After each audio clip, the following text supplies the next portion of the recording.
Very good afternoon everyone and welcome to our channel join with Ravi. और ये इस नाम से कोचिंग भी है। तो बच्चा आज हम लोग पढ़ने वाले हैं कंजंक्शंस, वो भी ग्रामेटिकली, है ना। इसलिए आप लोग को थोड़ा सा ध्यान से समझना होगा, क्योंकि अभी तक अगर इसको पढ़ा भी गया है तो थोड़ा सा ट्रांसलेशन के पर्पज से। लेकिन आज जो है सबसे पहले इसको समझते हैं कंजंक्शंस होता क्या है, कितने प्रकार के होते हैं, और एक्चुअल में कंजंक्शंस से रूल कैसे बनता है एग्जाम में, ये चीज समझना है। क्लियर है? तो conjunctions, C for conjunctions, C for connector. तो कंजंक्शंस को आप कनेक्टिंग वर्ड या जो है कनेक्टर बोल सकते हैं। कंजंक्शंस को आप क्या बोल सकते हैं? कनेक्टर बोल सकते हैं, या कंजंक्शंस को आप ज्वाइनर वर्ड बोल सकते हैं, यानी कि ज्वाइन करने वाला। क्लियर है? कंजंक्शंस को आप कनेक्टिंग वर्ड बोल सकते हैं, कनेक्टर की तरह एक तरह से काम करता है। आप यहां बोल सकते हैं कनेक्टिंग वर्ड, यानी कि वर्ड को कनेक्ट कराने वाला। क्लियर है? और इसके बाद में ज्वाइनर, कंजंक्शंस को आप ज्वाइनिंग वर्ड बोल सकते हैं, और ज्वाइनिंग वर्ड का मतलब होता है किसी शब्द को ज्वाइन कराने वाला, ज्वाइन करने वाला। क्लियर बच्चा? इतना क्लियर समझे? कंजंक्शंस का मतलब होता है जोड़ना, कंजंक्शंस का मतलब होता है जोड़ना, कंजंक्शंस का मतलब होता है संयोग करना, है ना। कंजंक्शंस का मतलब होता है मिला देना, इसीलिए इसको हिंदी में कहते हैं संयोजक शब्द। क्या कहते हैं भैया? संयोजक शब्द, यानी ऐसा शब्द जो कि संयोग करने का काम करता है, सेंटेंस को combine, sentence, word, phrase, clause को कंबाइन करने का काम करता है, वो होता है कंजंक्शंस होता है। अगर इसको पूछा जाए कंजंक्शंस क्या है, तो आप सीधा बोल सकते हैं, क्या बोलेंगे? आ वर्ड, यानी कि ऐसा शब्द, आ वर्ड ऐसा शब्द, डेट ज्वाइंस, जो कि ज्वाइन करता हो, जो कि मिलाता हो, है ना। डेट ज्वाइंस और कनेक्ट्स, जो ज्वाइन कराता हो या कनेक्ट कराता हो, किनको? टू और मोर, है ना। टू और मोर देन टू, टू और मोर देन टू वर्ड्स, जो दो शब्दों को या दो से अधिक शब्दों को, या जो है सेंटेंसेस, दो या दो से अधिक सेंटेंसेस को, क्लियर है, या जो फ्रेजेज, दो या दो से अधिक फ्रेजेज को, और क्लॉजेज, या दो या दो से अधिक क्लॉजेज को जो ज्वाइन कराता हो, वो क्या कहलाता है? इज कॉल्ड, इज कॉल्ड उसे कहा जाता है, क्या कहा जाता है? इज कॉल्ड कंजंक्शंस, उसको कंजंक्शंस कहते हैं। बताइए, ये सबको क्लियर है?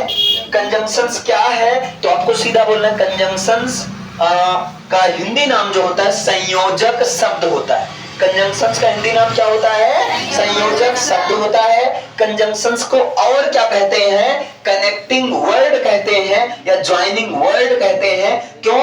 क्योंकि ये वर्ड को या जो है वर्ड को ज्वाइन करता है, वर्ड को कनेक्ट करता है, वर्ड को या सेंटेंसेस को या फ्रेज को या क्लॉजेस को कंबाइन कर देता है, संयोग कर देता है, क्लियर, जोड़ देता है। इसलिए इसकी डिफिनेशन क्या होगी? बताइए। अ वर्ड ऐसा शब्द, डेट मतलब जो ज्वाइंस और कनेक्ट्स, जो ज्वाइन करता है या कनेक्ट करता है, टू और मोर देन टू वर्ड्स, दो या दो से अधिक वर्ड्स को ज्वाइन करता है या कनेक्ट करता है, सेंटेंसेस को ज्वाइन करता है, फ्रेजेस को ज्वाइन करता है, और क्लॉजेस या किसी क्लॉज को ज्वाइन करता है, उसे कंजंक्शंस कहते हैं। वो कंजंक्शन वर्ड कहलाता है। बताइए, समझ में आया? इतना क्लियर है कंजंक्शन क्या है? जैसे अब यहां पर एग्जांपल की बात करें, जैसे मैं कहूं राम एंड श्याम, राम एंड श्याम, तो आप देख सकते हैं आर क्लोज फ्रेंड्स, राम और श्याम एक घनिष्ठ मित्र हैं, अच्छे मित्र हैं। तो बताइए बच्चा, राम और श्याम ये दो शब्द हैं, इनको कौन कनेक्ट कर रहा है? इनको कनेक्ट कर रहा है एंड, इसलिए एंड क्या होगा? कंजंक्शन होगा कि नहीं? बताइए, इतना समझ पाए? एंड क्या होगा आपका? कंजंक्शन होगा। लेकिन यहीं पर अगर बोल दिया जाए राम इज आ रिच, है ना, राम इज रिच, राम अमीर है, बट सीता इज पुअर, लेकिन क्या है? सीता गरीब है। तो यहाँ पर राम इज रिच पूरा एक सेंटेंस ये है, सीता इज पुअर, सीता गरीब है, पूरा एक सेंटेंस ये है। दोनों को कौन ऐड कर रही? बट। तो बट क्या हुआ बच्चा? कंजंक्शन हुआ, क्योंकि दो सेंटेंसेस को ये क्या कर रहा है? ऐड कर रहा है। दो सेंटेंसेस को ये क्या कर रहा है? ऐड कर रहा है। इसी तरह हम लिख सकते हैं राम श्याम, राम श्याम एंड बलराम, राम श्याम एंड बलराम, या Ram Shyam as well as Balram, Ram Shyam as well as Balram, मतलब राम श्याम साथ ही साथ बलराम। तो यानी कि यहाँ एक शब्द, दो शब्द, तीन शब्द को किसने ऐड किया? एज वेल एज ने। ये क्या होगा? कंजंक्शंस होगा। तो कंजंक्शंस की लिस्ट बहुत सारी है, बहुत ज्यादा कंजंक्शंस है, एक दो नहीं है। क्लियर? अभी समझ में आया? तो एक बार सब लोग मेरे साथ बताएंगे, कंजंक्शंस को हिंदी में क्या कहते हैं? संयोजक शब्द। क्या कहते हैं? संयोजक शब्द। कंजंक्शन को और क्या कहते हैं? कनेक्टिंग वर्ड, ज्वाइनिंग वर्ड, या जो है जोड़ना, जोड़ने वाला शब्द। कंजंक्शन होता क्या है बताइए? अ वर्ड, ऐसा शब्द दैट ज्वाइंस और कनेक्ट्स, जो ज्वाइन करता है या कनेक्ट करता है टू और मोर देन टू वर्ड्स, दो या दो से अधिक वर्ड्स को, सेंटेंसेस को, फ्रेजेस को और क्लॉजेज या क्लॉजेज को, उसे कहते हैं कंजंक्शन कहते हैं। Ram and Shyam are close friends. तो यानी कि यहाँ एंड किसकी तरह काम कर रहा है? कंजंक्शन। क्यों कंजंक्शन की तरह काम कर रहा है? क्योंकि राम और श्याम को ऐड कर रहा है। Clear? Ram is rich, Ram अमीर है, सीता इज पुअर, सीता गरीब है। दोनों को कौन ऐड कर रहा है? बट। तो बट क्या हुआ? कंजंक्शन हुआ। राम श्याम और बलराम एज वेल एज, ये तीन शब्द को ऐड कर रहा है, यानी कि एज वेल एज किसकी तरह काम कर रहा है? कंजंक्शंस की तरह काम कर रहा है। यहां तक सबको समझ में आया? अच्छे से क्लियर है? इसे लिखिए, नोट डाउन करिए जल्दी स्पीड में। अब यहाँ पर देखिए भैया, जैसे आपने देखा कंजंक्शंस का मतलब ऐसा वर्ड जो कि दो या दो से अधिक शब्दों को ऐड करता हो, सेंटेंसेस को, फ्रेज को या क्लॉजेज को ऐड करता हो। अब यहाँ पर जो कंजंक्शंस होते हैं ना, वो थ्री टाइप्स के होते हैं। जनरली जो कंजंक्शंस होते हैं वो थ्री टाइप्स होते हैं कंजंक्शन के। थ्री टाइप्स ऑफ कंजंक्शंस, यानी कि कंजंक्शन के कितने टाइप हैं? थ्री टाइप्स हैं। अब कौन कौन से हैं इस चीज को समझना है। कंजंक्शंस के थ्री टाइप्स हैं। लो बच्चे सही से, अब यहां पर देखिए कौन कौन से टाइप हैं। तो पहला है आपका कोऑर्डिनेटिंग कंजंक्शन। क्या है? Coordinating conjunctions. अगर आप ये वाला कंजंक्शंस पर आपका कमांड है तो समझ लो सिंथेसिस पर थोड़ा सा आसान हो जाएगा आपके लिए। इंटर में सिंथेसिस है ना। दूसरा होता है आपका सब ऑर्डिनेटिंग कंजंक्शंस। दूसरा क्या होता है? सब ऑर्डिनेटिंग कंजंक्शंस होता है। क्लियर? सब ऑर्डिनेटिंग कंजंक्शंस होता है। और तीसरा होता है कोरिलेटिव कंजंक्शंस। तीसरा क्या होता है? Correlative conjunctions. कोरिलेटिव कंजंक्शंस होता है बच्चा। बताइए, कंजंक्शंस आपके थ्री टाइप्स के होते हैं, लिखिए तुरंत इसको।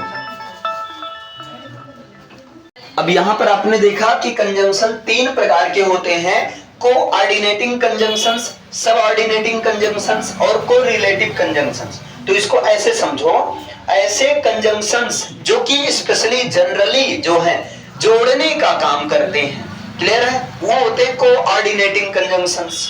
क्लियर? और सब ऑर्डिनेटिंग कंजंक्शंस, कोऑर्डिनेटिंग कंजंक्शंस में ज्यादा कंफ्यूजन रहता है।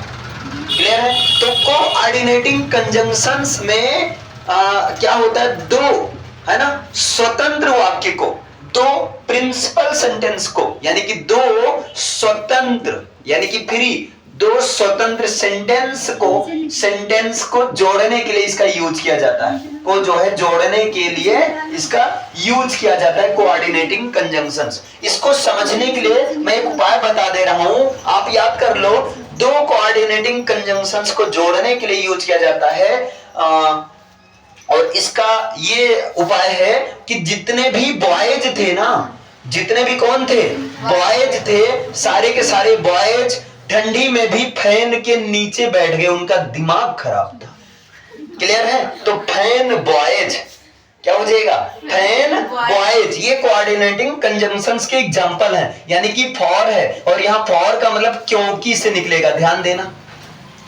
ए से मतलब हो जाएगा एंड और एन से हो जाएगा नॉर, मतलब ना ही। एंड मतलब क्या होगा? और होगा। नॉर का मतलब क्या होगा? ना ही। और बी से हो जाएगा बच्चा बट, और बट मीन्स लेकिन, किंतु, परंतु, पर, क्लियर। ओ से हो जाएगा और मीन्स होता है या जो और मीन्स होता है अथवा, क्लियर। और वाई से हो जाएगा बच्चा येट, और येट का मतलब फिर भी, येट का मतलब क्या होता है फिर भी, या येट का मतलब और भी सेंस निकल सकता है अभी तक, हाँ येट का मतलब अभी तक भी निकल सकता है, क्लियर। और एस का मतलब होता है सो, और सो का मतलब होता है इसलिए। ये मैंने 7 एग्जांपल बताया कोऑर्डिनेटिंग कंजंक्शंस का। कोऑर्डिनेटिंग कंजंक्शंस कैसे पहचानोगे? दो स्वतंत्र सेंटेंस को जोड़ने के लिए इसका यूज किया जाता है, क्लियर बच्चा। जैसे मैं कहूं राम अमीर है, राम क्या है अमीर है, राम इज रिच, राम अमीर है, लेकिन जो सीता है ना वो गरीब है, सीता इज पुअर। राम अमीर है, सीता गरीब है, यानी कि बीच में क्या आया बट आया। तो देखिए राम अमीर है, ये पूरा अपने आप में फ्री है, अपने आप में स्वतंत्र सेंटेंस है, किसी दूसरे के ऊपर निर्भर नहीं है। और सीता गरीब है, ये भी भैया स्वतंत्र है, किसी दूसरे के ऊपर निर्भर नहीं है। तो दो स्वतंत्र सेंटेंस को कौन जोड़ रहा है? बट। तो बट क्या हुआ? कंजंक्शन तो हुआ, लेकिन कंजंक्शंस में कौन सा कंजंक्शन हुआ? तो कोऑर्डिनेटिंग कंजंक्शंस हुआ। बताइए समझ में आया? क्लियर है? और ये जो सब ऑर्डिनेटिंग कंजंक्शंस होता है, ये ऐसे सेंटेंस मतलब वहां यूज होगा, कहां पर? वहां यूज होता है, वहां यूज होता है जहां एक स्वतंत्र सेंटेंस रहता है और दूसरा गुलाम रहता है ना। जहां एक सेंटेंस दूसरे सेंटेंस पर जहां एक सेंटेंस दूसरे सेंटेंस पर क्या रहता भैया? निर्भर रहता है, डिपेंडेंट रहता है, ऑर्डिनेट रहता है, क्लियर है?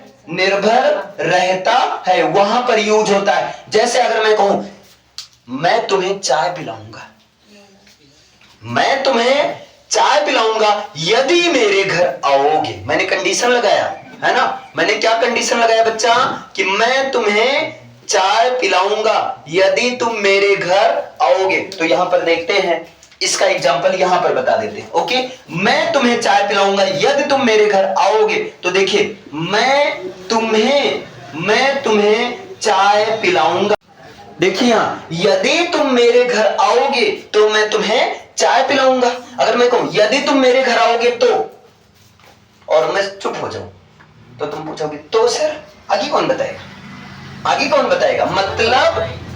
मतलब ये वाला सेंटेंस तुम मेरे घर आओगे, ये निर्भर है इसके ऊपर।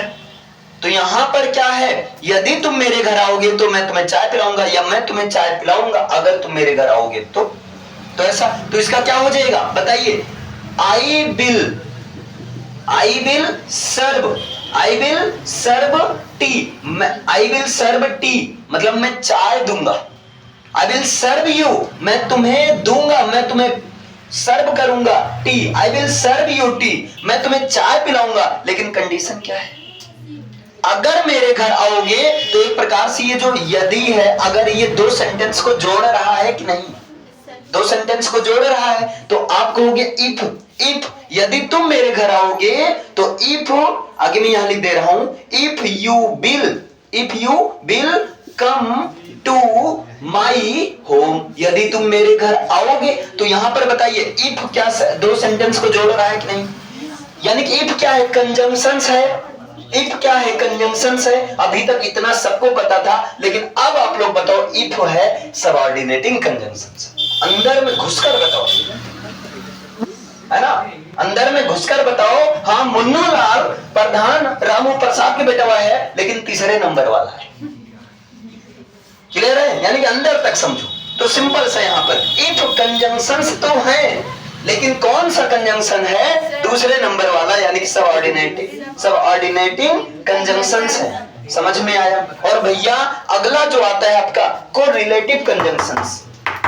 अगला क्या आता है? Correlative conjunctions. कहां गए भैया? ये देखिए कोरिलेटिव कंजंक्शंस। ये जो कंजंक्शंस होता है ना, ये भैया शादी ब्याह कर लिया है। ये क्या किया इन्होंने शादी ब्याह कर लिया है। और ये देखिए यहां ऐसे कंजंक्शंस जो हमेशा एक पेयर में आते हैं, है ना? जैसे भैया या आइदर। अब आइदर के साथ और जरूर आएगा, अगर तुम अदला बदली कर दोगे तब भी पंगा हो जाएगा। तुम कर दे रहे हो आइदर नॉट, अरे गलत हो जाएगा भैया, आइदर वाली और ही है, समझे? मतलब ये फिक्स है कि आइदर के साथ और ही लगेगा। इसी तरह नो सूनर के साथ हमेशा क्या लगेगा बच्चा? देन लगेगा। नॉट ओनली के साथ हमेशा क्या लगेगा बताइए? नॉट ओनली के साथ हमेशा लगेगा बट आल्सो लगेगा। नॉट ओनली के साथ हमेशा बट आल्सो लगेगा। इसी तरह नीदर, NEITHER, नीदर के साथ हमेशा लगेगा नॉर लगेगा। और आप सबको पता है ऑल्दो के साथ हमेशा क्या लगेगा? ऑल्दो के साथ या तो येट लगेगा या तो कॉमा लगेगा। ऐसे अब यहां पूरा लिस्ट है, 8-10 लोग हैं कपल, क्लियर है ना, समझे? तो ये हमेशा, और ये फिक्स है, ये बच्चा फिक्स है। यहां से